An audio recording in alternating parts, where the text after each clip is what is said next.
here, you have this poor guy, Henry Nowak, who is bleeding to death on the ground. And the police actually are showing you a two-tiered system of justice that actually is racially discriminatory. That is all of the things that we were told were going on with the George Floyd case.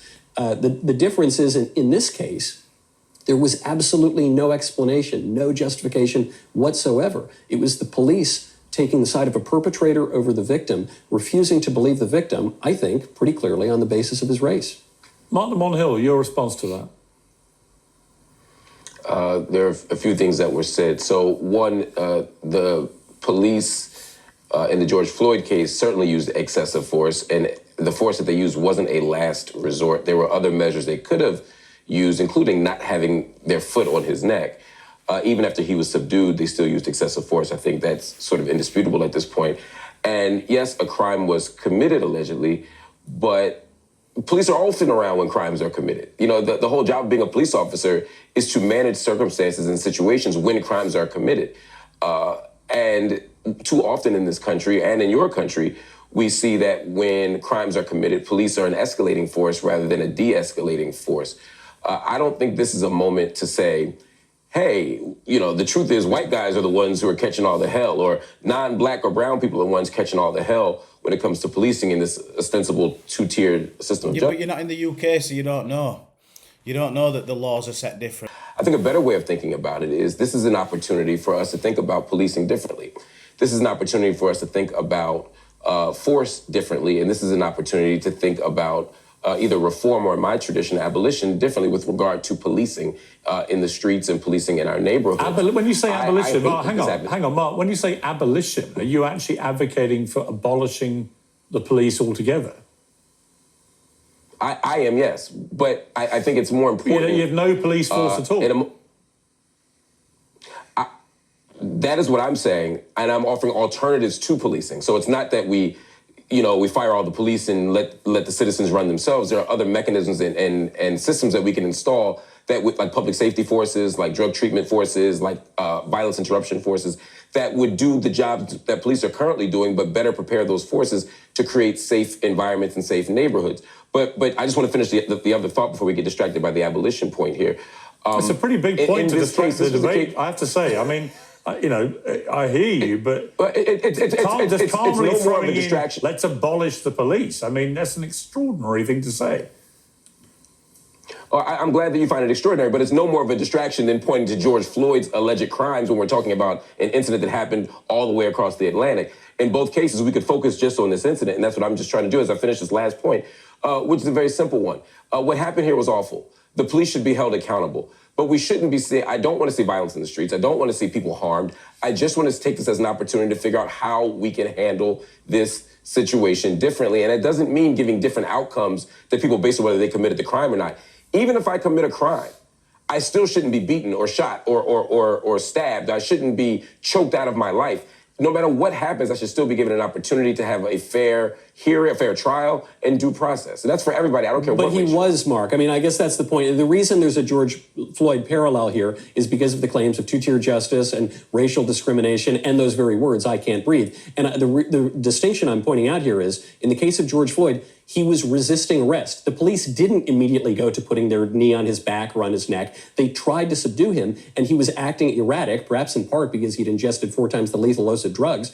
And in the case of Henry Nowak, none of that occurred whatsoever. Henry Nowak was bleeding out on the ground, and he said, I've been stabbed. The killer said he hasn't been stabbed, and the female cop says to the killer, yeah, I know, but I guess we have to check anyway, don't they? That's absolutely awful if that's what they said. That is disgusting.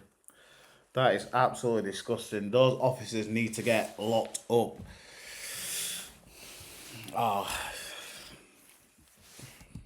There was a two-tiered system here. There was racial discrimination. I guess I'm just pointing out that what happened to Henry Nowak is the real version of what people pretended happened to George Floyd. Well, look, I'll bring in Dave Smith here. I mean, Dave, my opinion about both is that neither man should have died. Now, I will qualify that by saying that from all the professional accounts, it is more likely than not that Henry Nowak would have bled out anyway, whatever the police did. And it's important to caveat the debate, I think, with that knowledge that was what was established in court. They all said, all the experts, that in that situation, it would be highly unlikely that he would have survived. However, what we've now seen on video in our own eyes, as we saw with George Floyd in a very different way, but we saw completely unnecessary, very prolonged kneeling on somebody's neck until he passed out and then died.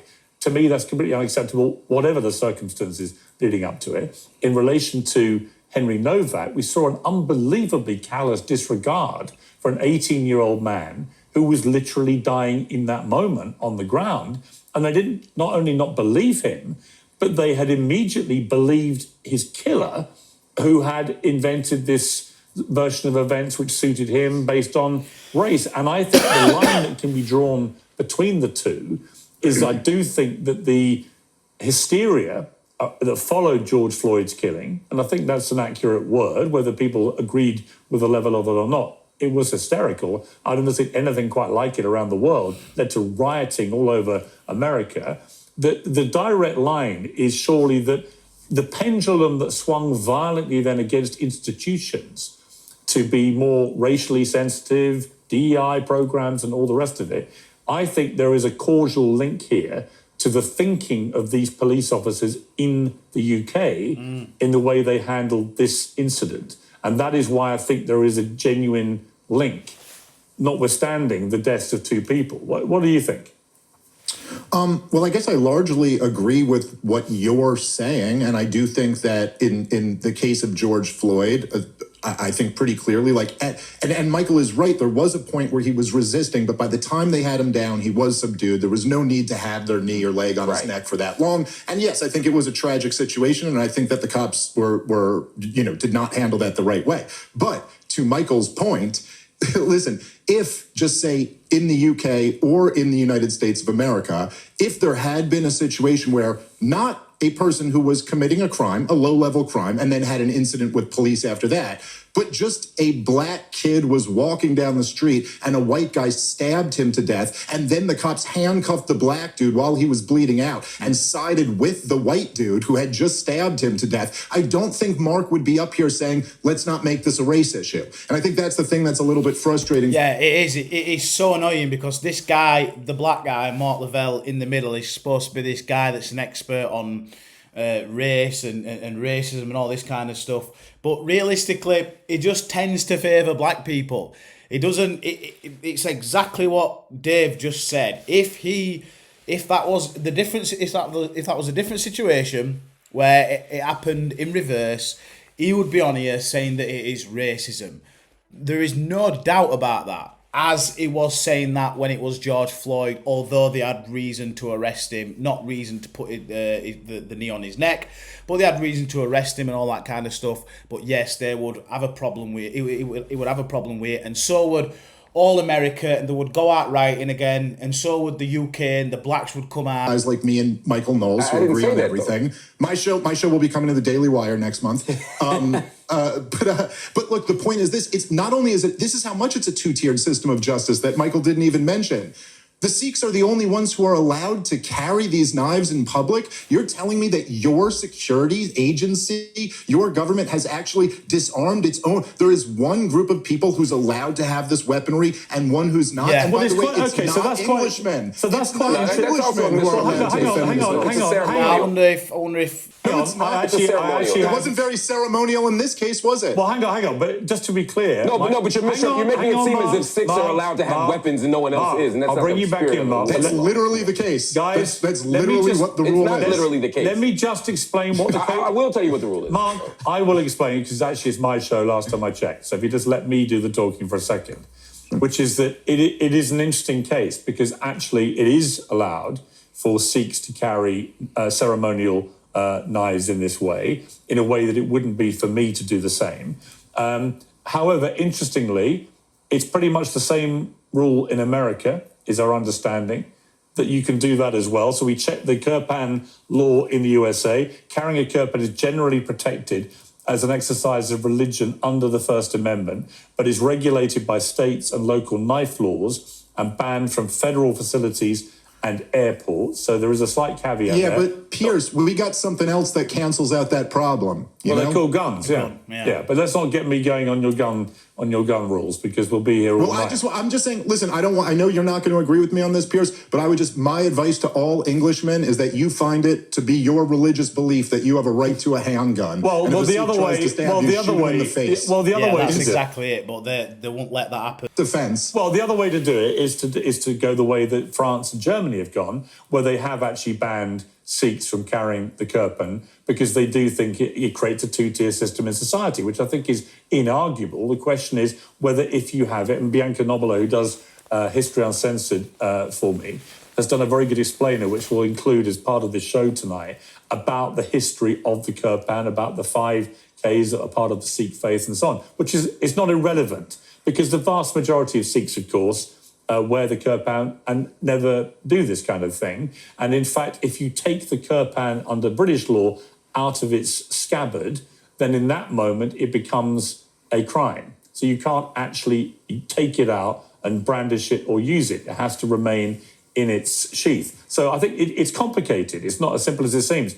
But it does create, Dave, as you just touched on, it does create a two-tier system where if you're not a Sikh, you can't carry that knife in my country without breaking the law. But if you are, you can. And on this case, as was established in the court, this Sikh abused that right in the most grotesque manner possible. And it turned out he had a fetish for knives. He had them all over his house. His family did. So, this is one of these appalling situations where he's completely abused the system and the trust put in that system and the Sikh community, and his family conceded that in their statement. Let me bring in Wajahat here. Putting aside the issue of whether Sikhs should be allowed to carry the kirpan, and that will be, it wouldn't surprise me if the UK follows the path of France and Germany and outlaws it, so there is consistency with everyone in the country. It would seem to me to make sense to do that in light of what happened here. But the link between what happened with George Floyd and what happened with Henry Nowak, do you see an issue here with Jahat, with the extraordinary fallout from what happened with George Floyd in making institutions reach a place in their heads where they start to calculate things in a way that is actually fundamentally flawed? So let me talk about the similarities, and maybe there can be some commonalities here and we can unite. Number one, when there are victims who are saying, I can't breathe, maybe the police and maybe the rest of us should believe them. That's what happened here, where Henry Nowak, who was a young man, it's brutal. It's an absolutely disgusting tragedy. And I don't see anyone here villainizing Henry Nowak. I don't see anyone here valorizing or praising the police officer. That's the difference here in the United States of America, that Michael Knowles' boss has tried to get a pardon for Derek Chauvin, the convicted murderer of George Floyd. I don't see anyone here saying, you know what, this police officer, he did the right thing. I don't see anyone villainizing Henry Nowak as they villainized George Floyd. But we could all probably agree on that the fact that, some of us can agree on that what happened in both those videos was tragic, disgusting, obscene. Secondly, I think all of us are saying the same thing, is that some of these police officers, they should be held accountable for their actions. I believe there should be full investigation, and this police officer should be questioned and asked, why did you not believe a stabbed, dying, bleeding man? Why were the last words that he heard is, I don't believe you, mate. That is horrific. Third, and I think this is where we should listen to the words of Henry's father. I want to quote him. Henry's father said, quote, "We want to use Henry's heartbreaking story to make change for the better. We do not want his death to create Well, if he wants to make it... either division, hatred, or tension." I want people to sit with that for a second. This is Henry's father. They just buried their son, who was killed in the most heinous way, and then the police, that one police officer, those 2 or 3 police officers did not believe him. He said, do not use and exploit and abuse his death to create division, hatred, or tension. That was the same thing that George Floyd's family said. Now, what's happening right now in England? You know this, Piers. This is why I think this conversation is very dangerous. Right now, you have Nigel Farage, who listened to that, and he said the following: I suggest the rest of us respond to this with pure, cold rage. You know what's happening right now in Southampton? Tommy Robinson, that fraud, I think you and I agree, complete fraud, criminal, racist, hero. complete clown.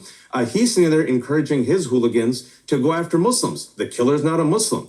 Now they're already in Southampton attacking police officers, aggressively trying to protest against all innocent sick people, even though it was one deranged sick man. What happened 2 years ago, Piers? And this is why I want us to lower the temperature. You know this. Probably Michael doesn't, or Dave doesn't. Tommy Robinson, who was in Cyprus vacationing, this coward. No, it wasn't. It wasn't telling people to go and cause riots and things like that. It was away and it was telling people for no violence. That's what it was doing. Released false information and blamed a young Muslim. It wasn't a Muslim killer. What happened? In 29 cities, all these hooligans, all these white supremacists, all these people who are fans of Nigel Farage and Tommy Robinson, what did they do, Piers? Riot. They beat up police officers, injured 300 police officers. They attacked all innocent brown and black folks. There was looting and rioting. You see the same thing happening right now. So what happened during George Floyd then? During George Floyd event, what happened in UK and in America? They were rioting. In America, there were people with guns out, and there was certainly rioting and protesting and violence in the UK. Should lower the temperature. Listen to Henry's father, not have, opportunists exploit this for their own agenda, for rage bait. I know Daily Wire is dying right now. Maybe we can lead at the last rites if anyone here is Catholic. Good luck, Michael. Dave, I would recommend not going to Daily Wire right now if you've seen the hemorrhaging of the money, but I digress. You do what you have to do. But maybe don't engage I don't think it's in really these going to happen. hate mongers.